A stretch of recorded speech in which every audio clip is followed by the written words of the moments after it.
팀 트럼프가 균열 조짐이 보이고 있는데 그것에 대해서 얘기를 해보고 또 관세 철회 가능성이 좀 보인다 이런 얘기들도 있는데 이것도 한번 살짝 보고 그리고 관세 정책이 반전이 되면 어디서부터 시작될지 이것도 한번 정리를 해보도록 하겠습니다. 큰 그림을 그리려면 트럼프의 관세 정책의 이너서클에 어떤 사람들이 있는지 그리고 그들의 우선순위가 어떻게 되는지를 한번 그림을 그려볼 필요가 있을 것 같아요. 제가 나름대로 이제 서열을 이제 매겨본 건데 다른 의견 있으면 이제 댓글로 주시고요. 일단 제 뇌피셜로 만들어본 관세 정책과 관련된 서열이라고 할 수가 있는데 당연히 1위는 트럼프 대통령이겠죠. 그리고 2위가 피터 나바로라고 지금 현재 백악관 선임 고문인데 이분 같은 경우는 트럼프 1기 때도 함께 했기 때문에 제가 서열을 좀 제일 높였고요. 그리고 또 서열이 높은 사람이 하워드 루트닉 상무부 장관인 것 같아요. 그래서 이 두 분이 서열이 아마 제일 높지 않나라는 생각이 들고 그 다음에 이제 재무부 장관인 스콧 베센트 요 분도 서열은 높은데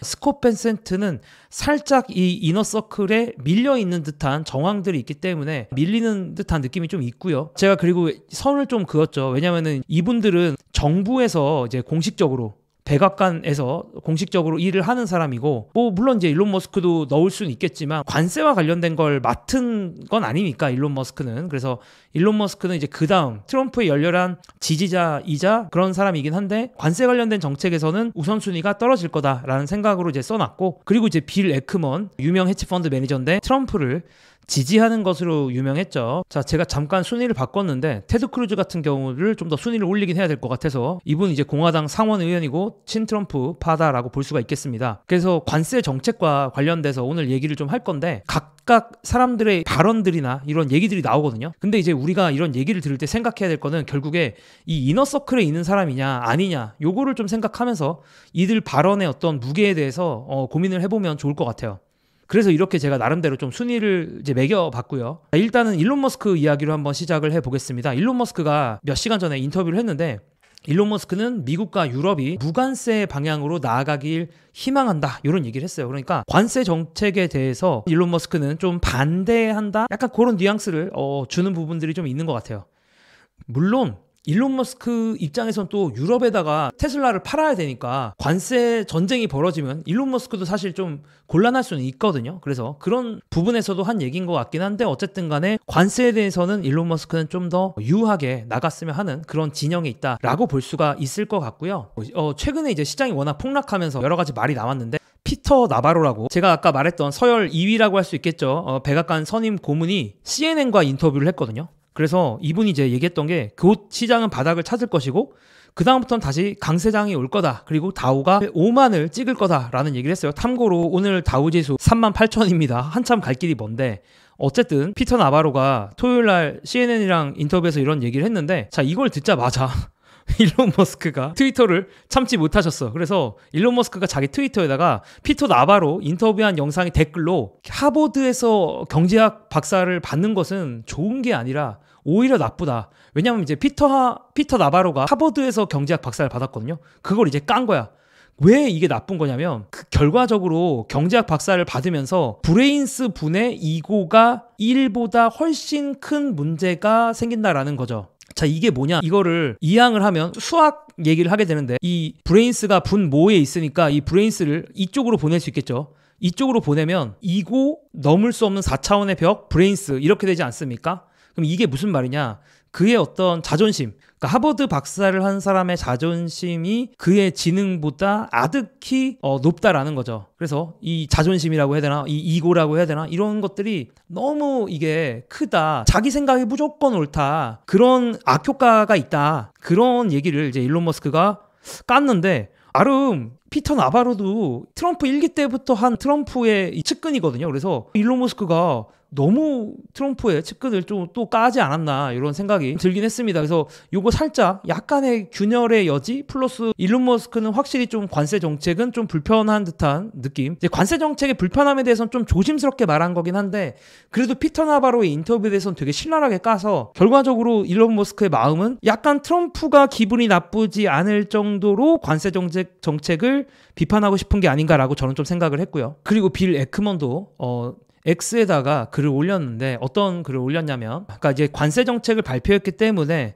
트럼프 대통령과 대화하고자 하는 수많은 국가의 정상들이 트럼프에게 전화를 하겠죠. 이런 상황에서 관세를 실제로 발효하기 전까지가 시간이 그렇게 많지가 않거든요. 그래서 빌 에크먼은 관세 발효되기 전까지 시간이 충분하지 않으니까 그리고 뭐 각종 대기업들이나 중소기업도 공급망 변화를 좀 준비해야 될 시간이 필요하기 때문에 잠시 관세와 관련된 정책을 멈추는 것이 합리적이지 않을까라고 이렇게 조심스럽게 얘기를 좀 했습니다. 그러면서 그렇게 하지 않을 경우에는 경제가 침체에 빠질 수 있음을 경고를 좀 했고요. 자, 그러니까 빌 에크먼도 열렬한 친트럼프인 사람 중에 한 명인데 관세 정책을 또 이렇게 돌려서 비판을 하는 모습을 보여줬고요. 자, 그리고 테드 크루즈라고 제가 또 아까 말했던 제일 거의 밑에 있었던 열렬한 트럼프 지지자 테드 크루즈 상원 의원이 관세에 반대를 하면서 이런 식으로 가다가는 내년 중간선거에서 공화당들에게 피바다를 초래할 수도 있다고 얘기를 했습니다. 관세와 관련된 정책 때문에 이제 여론이 많이 안 좋아져서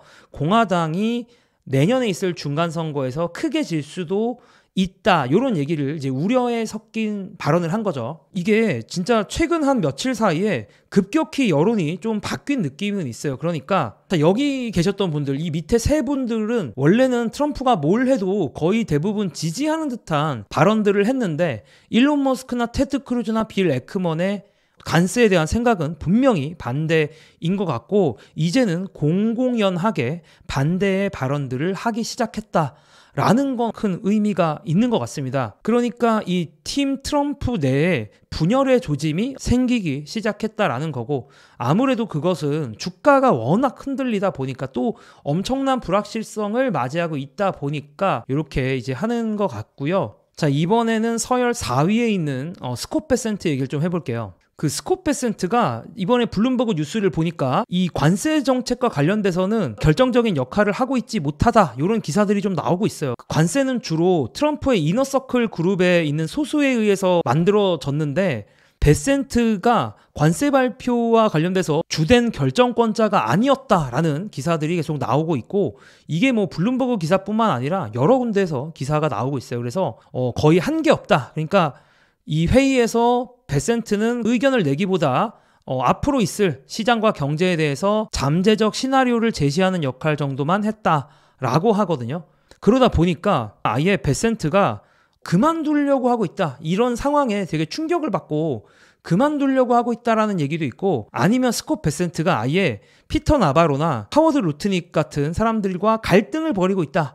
이런 기사들이 계속 나오고 있는 건 사실이긴 해요. 다만 가장 그래도 관세와 관련돼서도 좀 더 유한 스탠스를 가지고 있는 게 그래도 스콧 베센트고 또 시장에서 특히 월스트리트에서는 그런 신뢰가 있긴 하거든요. 그러니까 나머지들이 좀 엇나가도 스콧 베센트는 헤지펀드 매니저로서 정말 오랫동안 일해왔기 때문에 시장이 이상하게 놔두지는 않을 거다라는 어떤 월스트리트의 신뢰가 있었는데 야 알고 보니까 스콧 베센트가 실세가 아닌 것 같네 라고 하면서 이제 월스트리트가 좀 충격을 받았다 라는 그런 기사도 있었습니다. 그래서 이게 기사가 한두 개가 아니고 여러 기사가 이렇게 나오는 걸로 봐서는 스콧 베센트는 약간은 어쨌든 이 논의의 한가운데서도 좀 떨어져 있는 듯한 느낌도 들고 그 외에도 이제 오늘 좀 인터뷰들이 있었는데 그래서 저는 결국에는 이 초실세들인 나바로나 루트닉이 어떤 얘기를 하는지 인터뷰를 좀 더 주의 깊게 봐야 한다라고 생각을 하는데 오늘도 하워드 루트닉이 확인 사살을 했죠. 관세 연기 없다. 관세는 몇 주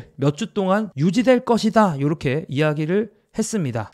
근데 이 뒤에 며칠과 몇 주 동안 유지된다라는 건 뭐지? 영원히 유지되는 것도 아니고 요게 그래서 살짝 조금 생각을 하게 만들긴 하는데 일단은 뭐 연기가 없다. 요게 더 포인트인 것 같아요. 자, 그런 상황에서 결국에는 다른 국가들의 대응이 중요한데 뭐 베트남 뭐 거의 100기 들고 있습니다. 미국 상품에 대해서 모든 관세 철폐하겠다. 그러니까 제발 관세 좀 연기해 주세요 라고 베트남은 바로 지금 뭐 무릎을 꿇었다라고 볼 수가 있고 대만도 다르지 않겠죠. 대만도 무릎을 꿇고 해주고 있습니다. 우리도 이제 미국에 대한 관세 안 때릴 테니까 우리한테 관세 보복 좀 하지 말아주세요 라고 해서 대만도 무릎을 꿇고, 그리고 더 나아가서 TSMC가 추가로 더 미국에 투자를 할 거다 이런 얘기까지도 하면서 제발 좀 살려주세요 이렇게 얘기를 하고 있습니다. 지금 보니까 많은 국가들이 트럼프에게 관세와 관련돼서 연락을 하고 있는 걸로 보이는데, 아무래도 베트남도 그렇고 대만도 그렇고 꼬리를 내리는 건 되게 좀 당연했죠. 제일 중요한 건 사실은 다 필요 없고 EU예요. 미국이랑 지금 맞다이 뜰 수 있는 나라는 중국 아니면 EU 아니겠습니까? 근데 중국은 일단 맞다이 뜬다라고 했고, 그 맞다이 뜬다라고 얘기했기 때문에 금요일 날 나스닥이 S&P가 그렇게 주가가 완전 떨어진 거고, 이제 EU까지 맞다이를 뜬다고 할지, EU는 과연 어느 정도 레벨로 반격을 할지, 이제 이런 것들이 우리에게 되게 중요하지 않을까라는 생각을 좀 하고요. 여러 가지 정황을 봤을 때는 EU도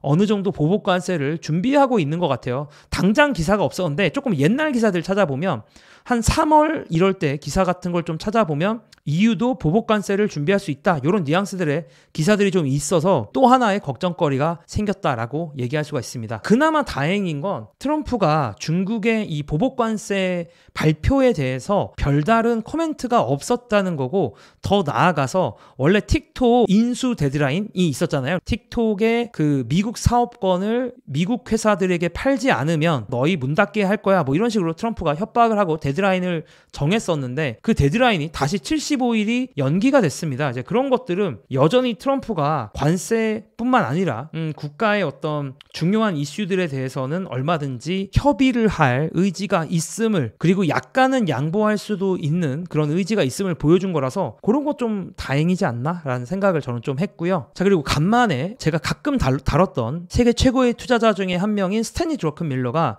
오늘 인터뷰를 좀 했는데, 일관성 있는 인터뷰였습니다. 결론만 얘기를 하면 스탠리 드러큰밀러가 미국의 재정 적자 문제가 진짜 심각하다라고 늘 강조를 했었거든요. 그런 연장선의 대화였는데, 현재 미국 정부의 재정적자 문제가 매우 심각하니까 우리 미국은 뭔가를 해야 되는데 결국 트럼프가 그걸 하고 있다라는 거죠.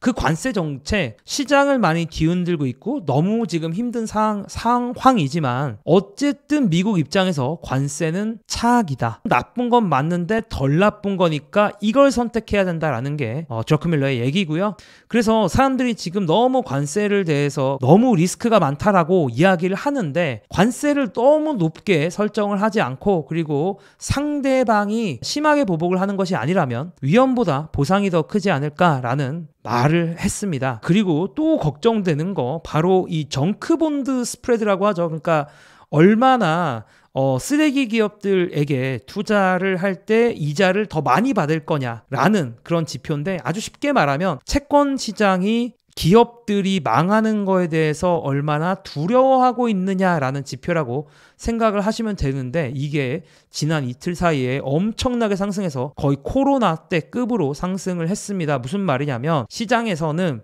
많은 기업들이 망할 수도 있다라고 생각을 하고 있는 겁니다. 단기적으로 주가가 움직이다 보니까, 변동성이 커지다 보니까 이제 이런 생각들이 퍼져나간다라고 보시면 될 것 같고요. 그리고 아마 뭐 제 영상 아침에 출근길에 많이들 보시는데, 이제 아침에 국장, 그러니까 우리나라 주식시장 빡세겠다라는 생각이 든 게, 금요일에서 토요일 넘어가는 새벽에 있었던 나스닥 미국 주식시장에서 한국 ETF가 거의 3.5%가 하락을 했더라고요. 그래서 또 이걸 보면은 또 월요일날 이거 국장 많이 빡세겠다라는 걱정이 드는데, 지나친 걱정이기를 바라봅니다. 그래서 맨 처음에 제가 던졌던 떡밥들, 아니면 팀 트럼프가 균열이 생기냐, 뭐 제가 느끼기에는 빌 에크먼이나 일론 머스크, 테드 크루즈의 코멘트만으로는 생각을 돌리기에는 약하다, 저는 생각을 합니다. 관세 정책을 되돌리려면 좀 더 영향력 있는 인사들, 그러니까 뭐 하워드 루트닉이라든가 아니면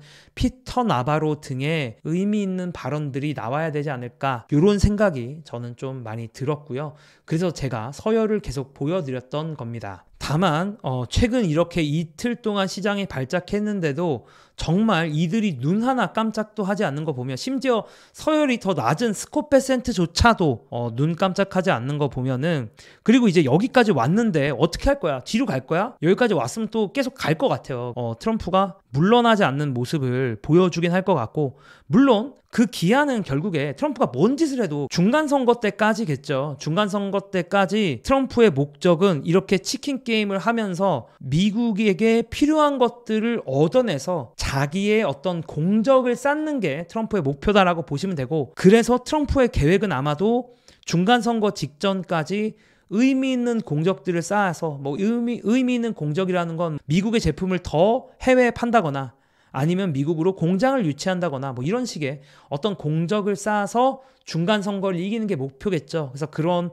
큰 틀로 이렇게 시장을 바라보고 있고, 트럼프는 현재의 미국 경제가 겉으로는 그럴듯해도 속으로 골마가고 있기 때문에 이 속으로 골마가는 미국 경제의 틀을 지금 내가 임기 초기에 힘이 있을 때, 바꿀 수 있을 때 최대한 많이 바꿔봐야겠다라는 정말 강한 그런 시도들, 정말 강한 추진력을 발휘하고 있습니다. 원래 미국은 대통령이 바뀌어도 그 대통령이 할 수 있는 게 그렇게 많지 않았는데, 트럼프는 정말 다양한 것들을 이용하면서 정말 강하게 추진을 하고 있고, 적어도 지금까지는 그게 생각대로 되어 가고 있는 것 같고, 그래서 이런 유의미한 영향력 있는 인사들의 발언의 변화가 없었기 때문에 저는 관세 정책은 계속 진행되지 않을까 이런 생각이 듭니다.